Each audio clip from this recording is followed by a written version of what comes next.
daily soccer podcast with the Global Sports Podcast Network. Welcome back, everybody. Welcome back to me, really, everybody. I haven't been here for a week. I've been sunning myself in the Côte d'Azur, and it's very nice it was too.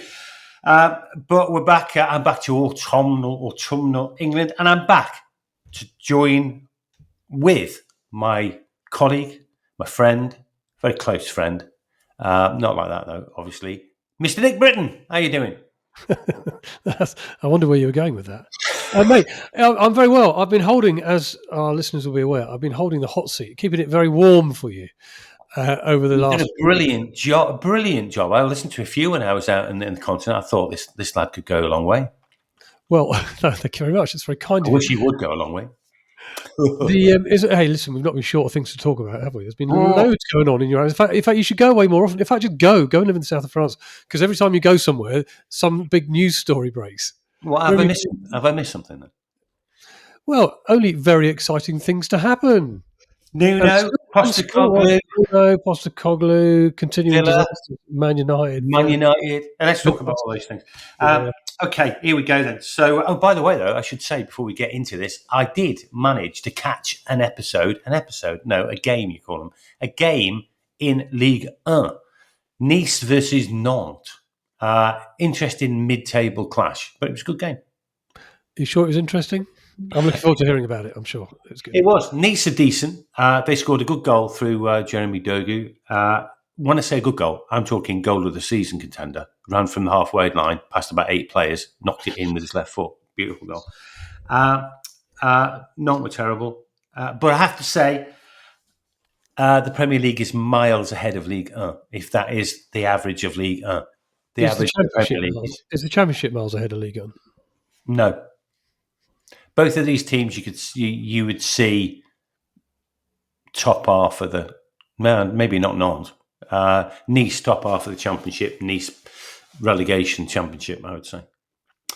Anyway, we're back, and we're not here to talk about Ligue 1. We're not even here to talk about the Championship, because we're going to definitely gloss over that, given Wrexham's performance. But we are here to talk about the Premier League. It is the Daily Premier League podcast, brought to you by Global Sports Podcast Network. You lucky people. Thank you, everybody, who makes listening to this podcast part of your daily routine. You know, it makes sense. It means when you're at the water cooler, or whatever the English equivalent of that is, when you talk about the Premier League, you can talk with knowledge, foresight, insight, and analysis. I'd agree with that, Nick, wouldn't you? I think I'm trying to think what it's called. It might still be called the water cooler over there, or is it just the water? It's not a water station, is it? It's just the water thing. The water. Yeah. The water. Let's go stand by the water and talk about the Premier League. The water. We should call this the water cooler, shouldn't we? We should. Okay. Anyway, so things I've missed. Right, Nuno. Obviously, Nuno's sitting there with nothing to do at the moment. In Portugal, probably. If West Ham sack Potter, which is starting to look about as likely as Christmas, if they do you think Nuno would be a good replacement for Potter? And if you were Nuno, if you were advising Nuno, would you advise him to take it? I was talking last night to Ian Mackay from the GSPN Daily Newcastle podcast. What's happening to him these days? Is he still knocking around then? He's doing podcasts every day on Newcastle. I know, he does a great job for us on there. Podcast. Anyway, he came and guested on Daily Premier League to fill your considerable size shoes, and we were chatting about this. We were talking. Because I was raising the spectre of there are several managers in the Premier League who are under a lot of pressure. You've got 3 particularly, I think. You've got Potter at West Ham, you've got Farker at Leeds, and you've got Amorim at Manchester United. Emery. Throw Emery in that mix. Well, I don't know. I don't know about Emery. I don't know. I don't think he's... You've got a good track record of spotting when these people are going, though. I have. And, yeah, I've called 2 or 3 of the last ones correctly. What about Nuno? I was on the Nuno donkey for weeks before anyone else. No, you weren't. We talked about this when Marinakis walked onto the pitch and started finger pointing at everybody at the back end of last season when they played Leicester. And well, maybe we probably just both agreed that Nuno wasn't long for this job. Anyway, so I was asking Ian about whether when one Premier League manager gets sacked and isn't immediately kind of snapped up, and you have these managers sort of floating around in the ether, does that put extra pressure on the existing managers who themselves are looking to go, Massively so. Nuno's available now, So. I better up my game. So we saw it with Leicester last year, didn't we? When they took your man from Van Nistelrooy. Van Nistelrooy because he became available. That was the catalyst or the catalyst for actually losing their manager, wasn't it? What's a catalyst? Catalysis is the process of catalysation. Come on, go back to get your O-level chemistry sorted out. You're just making words up now. So is Potter under pressure at West Ham? Yes. Is Farker under pressure at Leeds? Yes. Is Emery under pressure at Manchester United? Well, maybe not. I don't know. He's not looking. He's not looking. He doesn't know. I don't know. But if he's not, then why hasn't he already been sacked? So, yeah, look, it would make sense. It would make sense for all of these clubs and possibly some more to be looking at Nuno going, oh, okay, is there an opportunity here? We're not doing it. Because he is a great manager. He keeps doing it. Well, he did all right at Wolves, okay? He did all right at Wolves. He did a really bad job at Tottenham. So let's not paint him as some kind of saint of Portugal. He did well at Forest because I think they were a really good fit together. And sometimes you find managers that are a good fit. I know we're not talking about the Championship now, but we're potentially looking at Chris Wilder going back to Sheffield United for the third time. You just find, and when they go elsewhere, like Wilder did, it doesn't really work for them.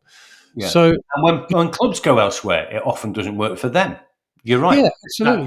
So Nuno, right? Nuno and Forest, they work well together. He found a style of play which fitted the Forest way. You couldn't go and do that at Man United or Tottenham or other clubs. I don't even think you could do it at West Ham necessarily. That kind of ultra defensive play on the counter.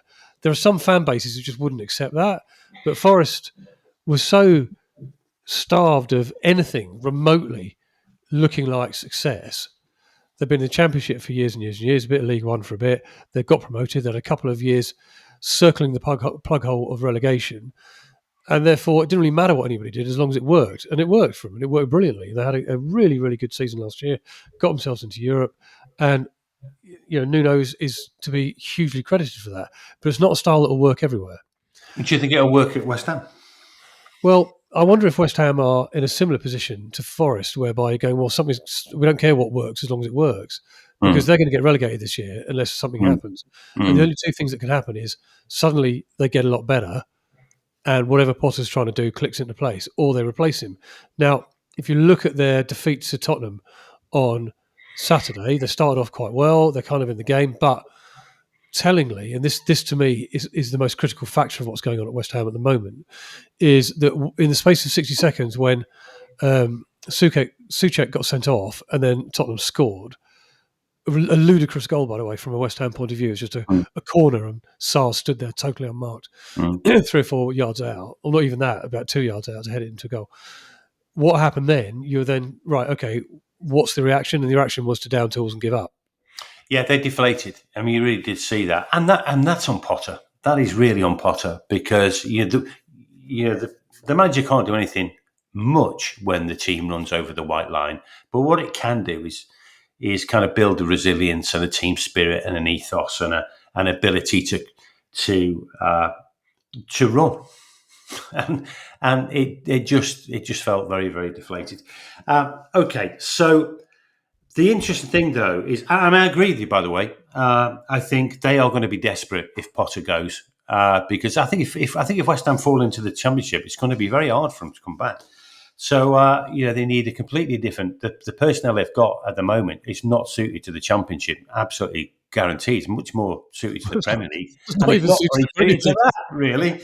But I think So, by the way, just finish that bit off. Nuno rings you this afternoon, Nick, and says, Nick, I've just had this bloke on from Spurs. He wants to offer me, if I'll accept it, they're going to get rid of Potter. What do you think? Should I take it? Well, I'll say, Nuno, you've obviously been drinking too much because Potter isn't at Spurs. Oh, So, I mean at West Ham. well, yes, I think the answer is yes, because Premier League jobs don't come around all the time, and football is a very opportunistic game. And sometimes, as a manager, your stock is high, and it takes very little for it to be low. Again, it just takes a few bad games, and suddenly everybody forgets that you had a good season the year before. So I think players and managers, particularly,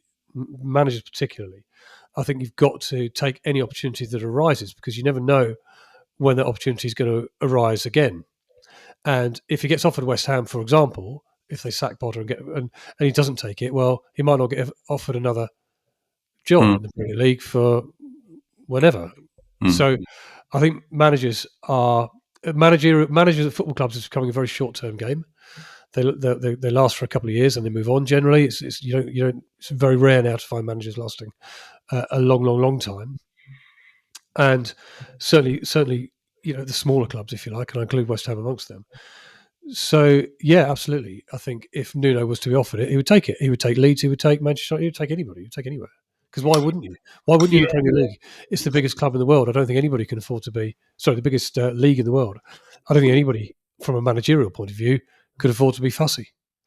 Yeah, I think that's probably true. I actually think in West Ham's defence, I think they've got a pretty loyal fan base. If things turn round for West Ham, that could be a really rocking place. I mean, the stadium doesn't really help. I'm not sure. I don't know. I hear what you say. What I'm saying is the chance of making yourself a hero, an East End hero, and so I think the upside is quite high.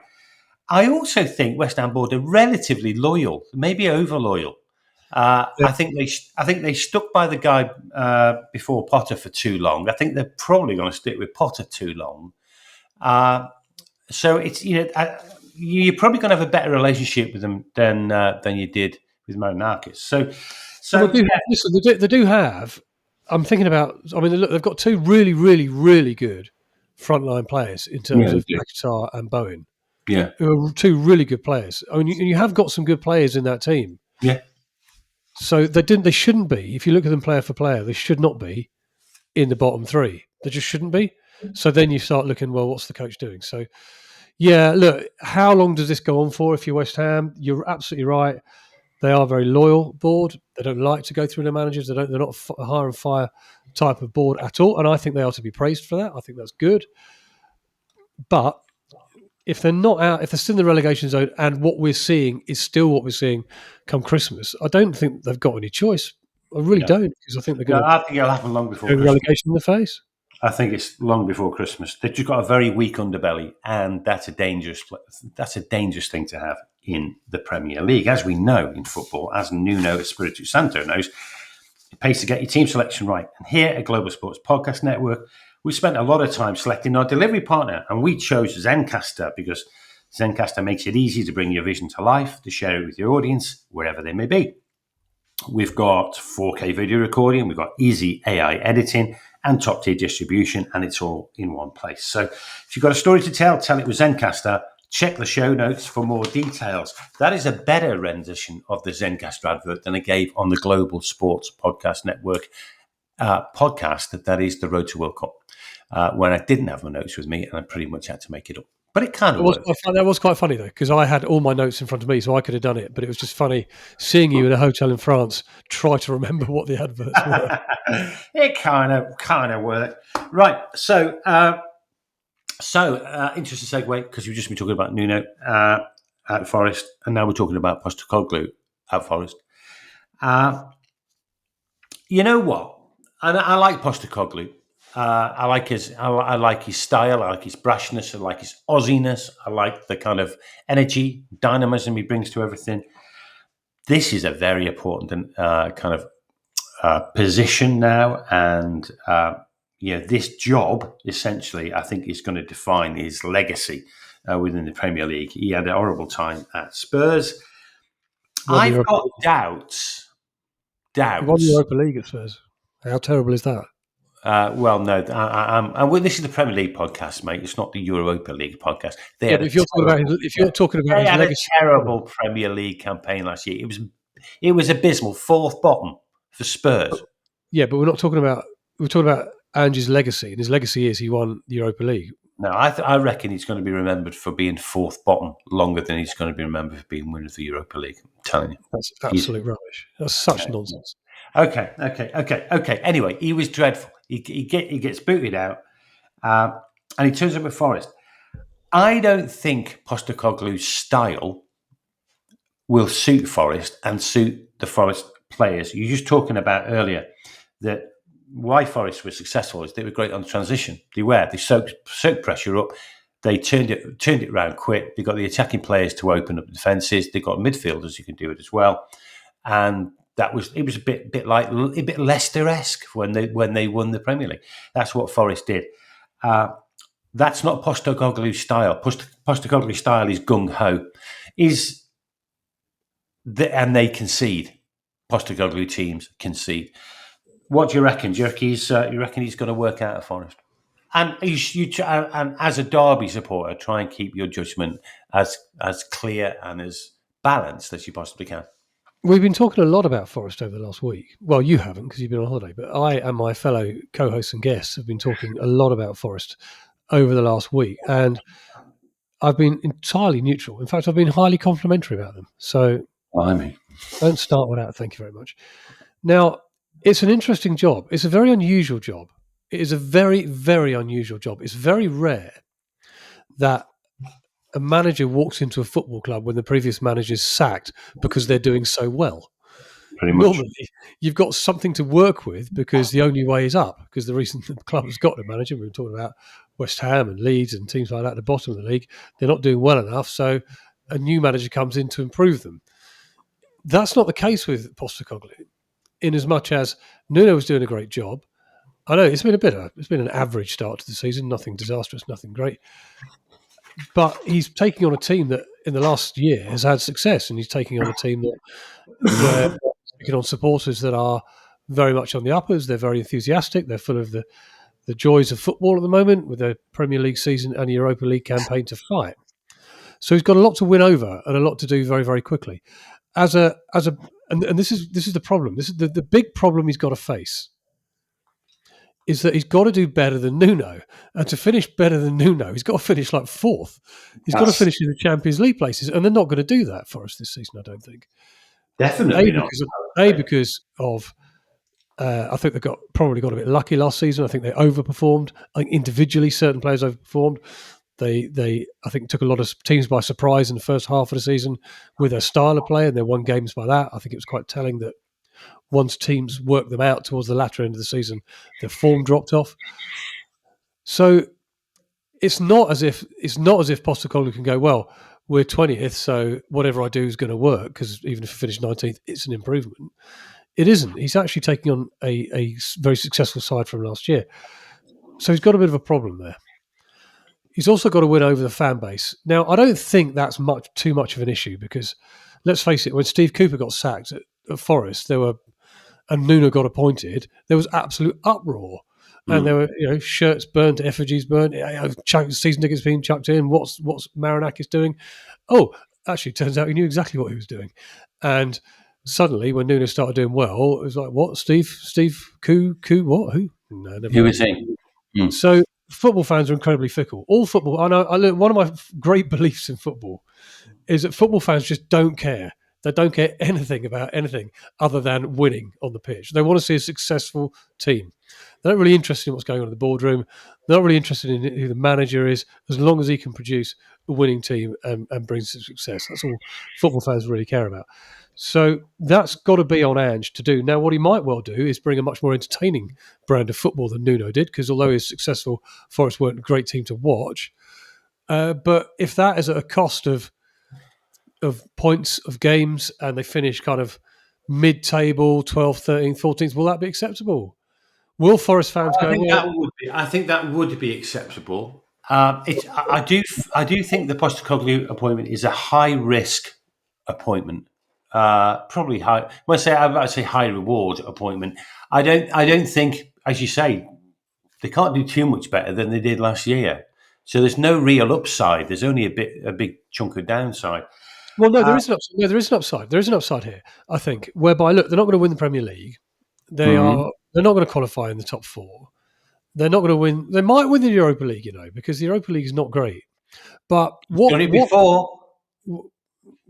Well, yes, As you pointed out. And I just done it, even though you don't seem to recognise that as an applicable thing when talking about a manager's successes or failures. So can he bring the FA Cup? League Cup would be a good shout. Yeah, either of those two. So let's face it. Excuse me. Let's face it. What happened last year at Tottenham was they got to a certain point in the season whereby their league form was so bad, and essentially for the latter part, the last 3 months of the season, or whatever, jettisoned the league and focused entirely on the Europa League, because that was his only chance of winning something. We know all about I win something in my second season. I always win something in my second season.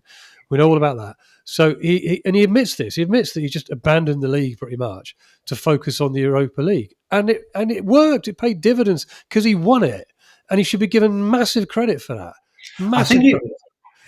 Even though you can always point at it and go, well, the cup was rubbish. The run to the final was easy, and you played Man United, who are arguably the only worst team in the Premier League at that moment in time than Tottenham. But you've still got to go and do it, and you've still got to go and win it. This is true.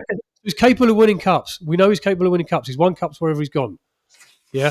So maybe that when you talk about can he do any better than Nuno, the answer is yes. But it might not be a league. It might be finishing 12th at winning a League Cup.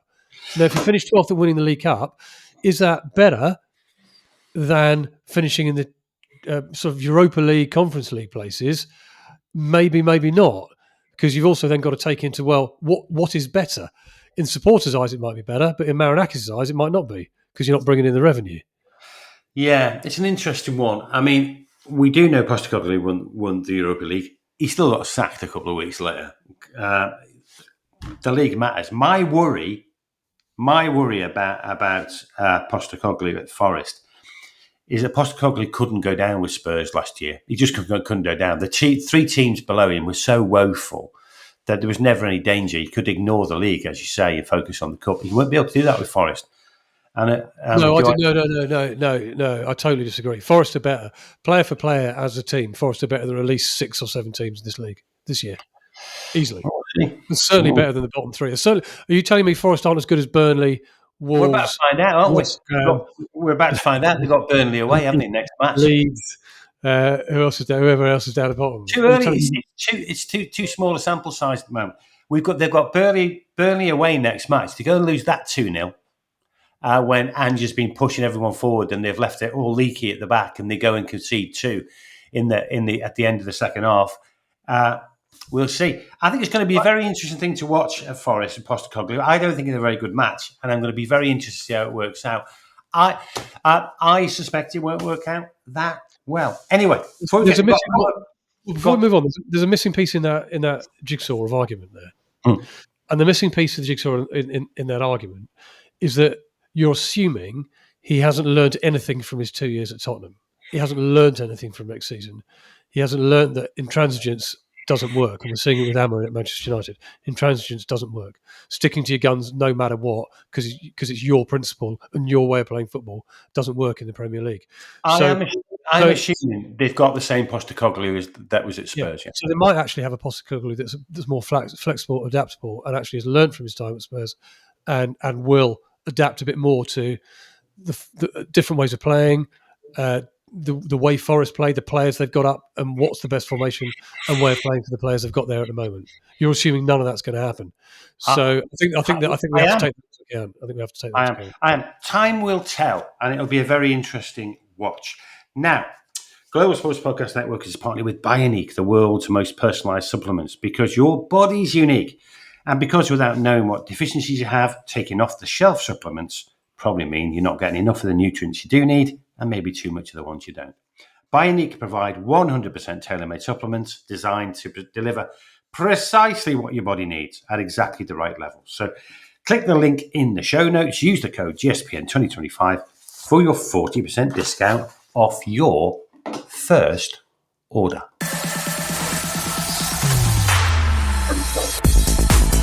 Your daily soccer podcast with the Global Sports Podcast Network. Right. I'm going to wrap this edition of the podcast up with a few more minutes talking about other teams where things are struggling and going from bad to worse. Quickly talking about Villa. When we spoke before I went away, we talked about Villa. No goals, no prospect of any goals, an XG of about minus 8 million. And they played at the weekend, though. They played against Everton and also scored no goals.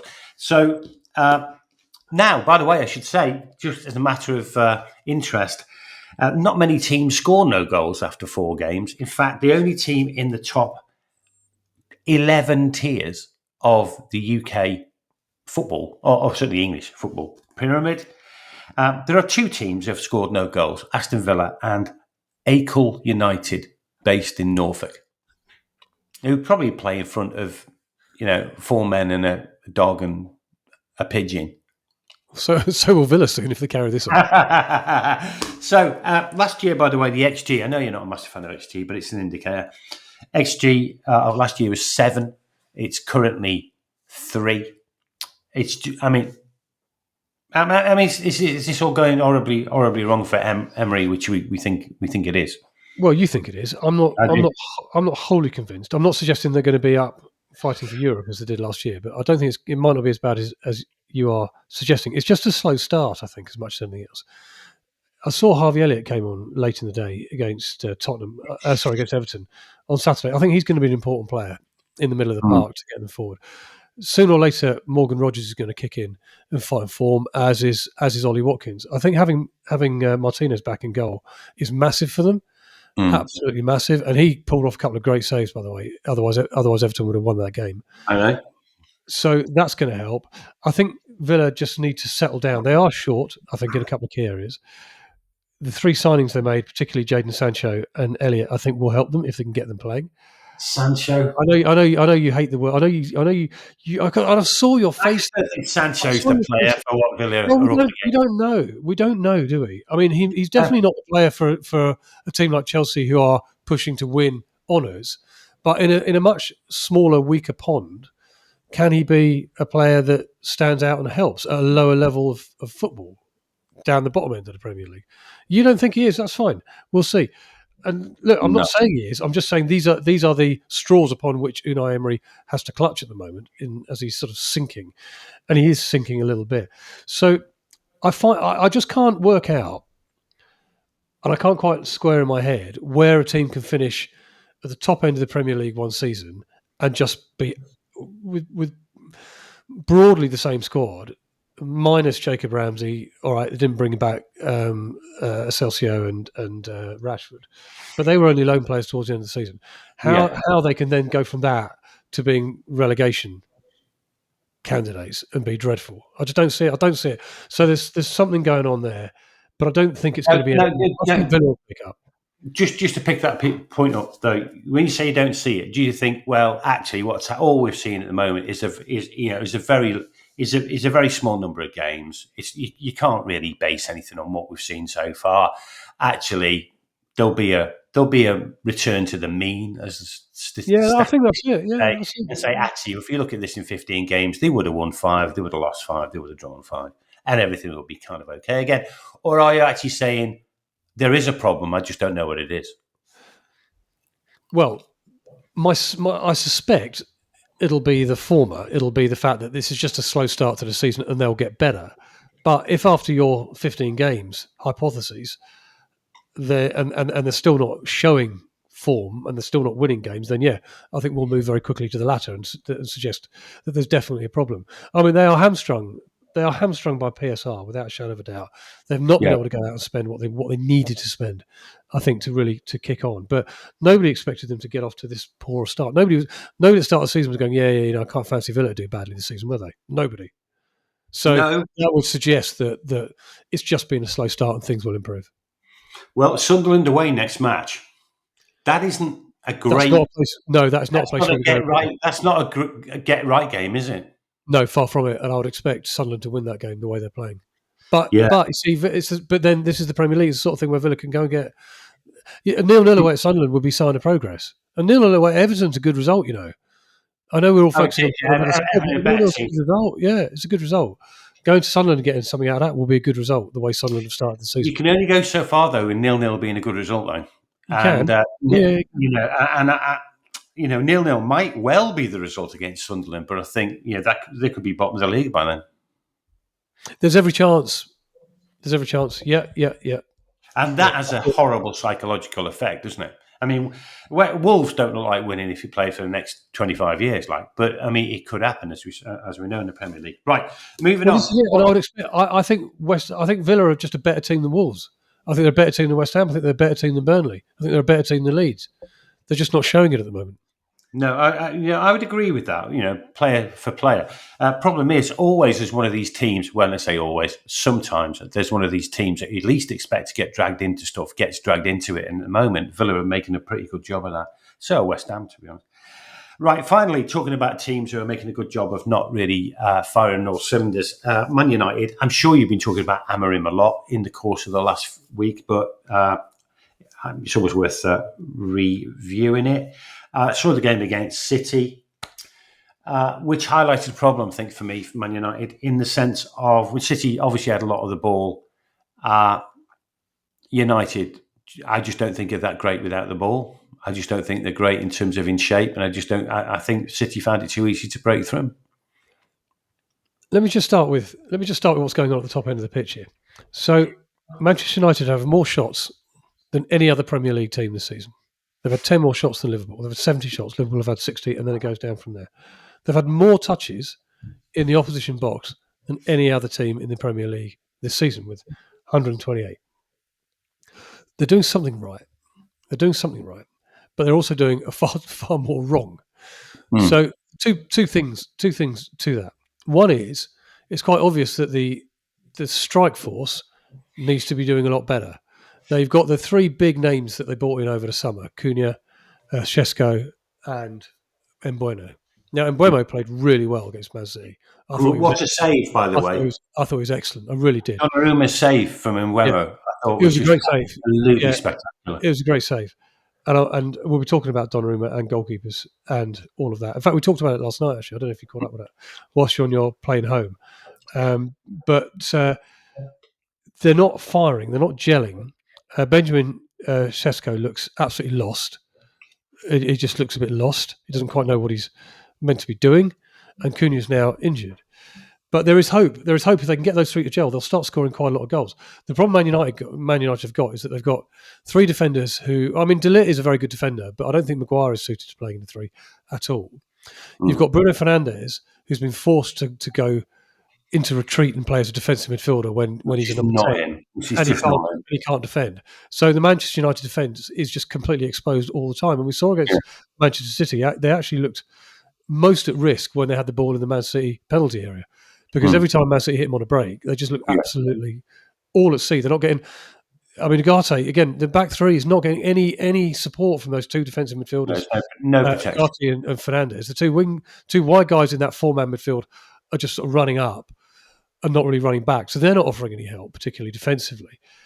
So you had Luke Shaw playing there who was just all over the place. You had Maguire in there. Just they haven't got the players to play the system, and the system isn't any good anyway. The system is 3-4-3. You don't get many teams playing 3-4-3, and probably for a reason. It's you absolutely need the players to play it because three at the back, you're going to need some protection. They're just not getting any protection, and players. The problem is against fast players. And the Premier League, you're going to come. I mean, Doku. Was it Doku? He was amazing. Yeah. Wow, amazing. He was absolutely brilliant. If you've got people like him running at you and you're Casemiro, I mean, forget it. You might as well go home. Yeah, and they're just not scoring goals. That's the problem. So we all know what happens if you're leaky at the back and you can't score goals. The positive thing is their XG is really, really good. They are creating chances. They're touching the ball in the opposite. They're just not scoring, and that's where they really, really need to improve because that just takes a lot of pressure off the defence. They've scored one goal from open play this season. One. Yeah, it sounds two like own goals. In fact, own goals have scored more than Manchester United have in open play. Yeah, one penalty. Tells you everything you need to know. Tricky game. As for Amorim, we talked a couple of weeks ago, didn't we, about is Nuno trying to get himself the sack? Well, I don't know what more Amorim can do, not just in the way his teams go out and perform, but in his press conferences, which get more and more Bizarre. ludicrous and fantasy like. I was going to say fantastical, but yeah, in terms of, I mean, he actually came out, didn't he, the other day and said, well, either the system has to change, or you have to change the manager, and I'm not changing the system. I mean, if that's not any chance you can pay me off and I go back to Lisbon, please. I don't know what it is. He doesn't look very happy, does he? I mean, just on a kind of on a personal level, you look at him and you just think this is not a man who's enjoying his job. He's not enjoying his job. It doesn't look like he wants to be there. We've talked about his body language before, particularly when penalties have been taken. Just his general demeanour. He looks like he's stressed. He looks like he's lost. He looks like he doesn't have any of the answers. And he probably feels, I mean, he may not, I don't know, that this job is too big for him, or it's just not going to happen. It's a shame because he's a really nice guy. He's got some great ideas. He was very successful before he came to Manchester United over in Portugal. And we want teams like Manchester United to be employing these progressive coaches that bring new ideas to the Premier League, that try new stuff. They're young. It just isn't working out, and it just this continuance of we hear it every single week. They lose, system doesn't work. I'm not changing the system. They lose, system doesn't work. I'm not changing the system. And this continual cycle of utter arrogance and just being obstinate. It's only going to lead one way. Yeah, I think so. Radcliffe's a pretty well, he knows what he wants. I'm sure he doesn't want what he's getting at the moment. So I think it won't be too long. And that moment too long might be the weekend. Man United against Chelsea. Chelsea looking good when they're on form. I think they could really expose United in the same way as City did. I guess it all depends on who's available.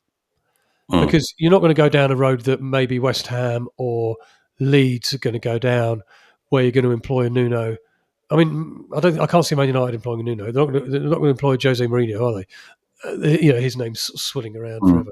So they've got to be very careful about, before they decide to get rid of Amorim, if they decide to get rid of Amorim, I should say, who it is they're going to bring in. And as much as these conversations shouldn't be taking place in the background, we know they do. And we know they are, they've got to kind of line somebody up to come in straight away and hit the ground running. So part of this, if people are looking at Man United and going, why have they not sacked him? Well, A, they may not want to sack him. They may be willing to give him time. Equally, they may be happy to let him go, but are trying to work out what happens then. I think that could be. I think you may have put your finger on something like that. And I don't think it's going to be an experimental appointment, the next one. They're not going to go for someone. I think they're going to definitely go for someone who's got a name. I think they're going to have to, because who's got a reputation, who's done it more than once, and maybe has done it in leagues. Which, I mean, because Portuguese league, which is great, it's like the Dutch league. It's very difficult to know if a manager's great if you win those leagues, because the competition's just not deep enough. So who you think? I mean, who if I on the spot and say, right, what sort of manager are they looking at? Who would they go for? I have no idea. I need to think about that. I need to think about that for hours. Yeah, there isn't any obvious. Isn't anybody obvious? But that's why they're paid the big bucks, Nick, and we're doing a daily Premier League football podcast. Well, you could just see. I mean, look, you could just see it carrying on. And are they going to do something like, okay, fine, we'll wait and see whether Ancelotti has a decent World Cup with Brazil. If he has a terrible World Cup with Brazil, we'll try and bring him in for next season. Are they thinking that long term? Or are they looking at the here and now? And I use Ancelotti as a pure example. It's not, no, I don't think they can wait that long. I don't think they can wait that. I don't think they can wait that long. I mean, people like Southgate have been talked about. I mean, that would be disastrous, wouldn't it? That's not. Yeah. Well, look, I think it would be disastrous. I still see, and I've been going on about it for weeks and weeks and weeks now. Oliver Glasner going there. I think if that would be a great appointment. Yeah, I think that would be a great appointment. Yeah, that would be wonderful. I mean, there's your answer. I think you put your finger on it there, Nick. Brilliant. It's 39 minutes. I thought we were going to struggle to get 20 minutes out of today, but obviously we can talk forever. 39 minutes of Pulitzer Prize winning football punditry.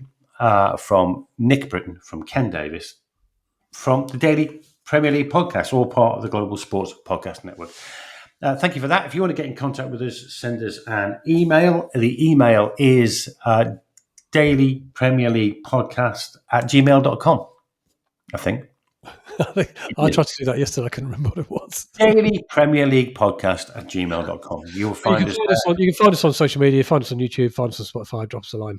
Yeah, wherever you get your podcast. Hey, and by the way, tell your friends about it. Make sure you leave us a note just to say how wonderful we are. We always like that.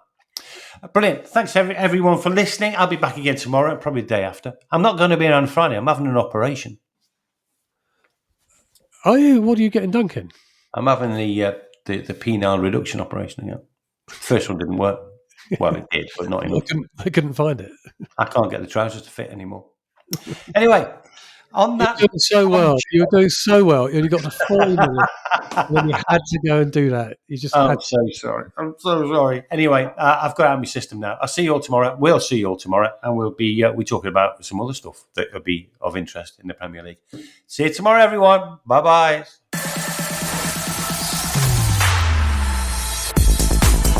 Your daily soccer podcast with the Global Sports Podcast Network.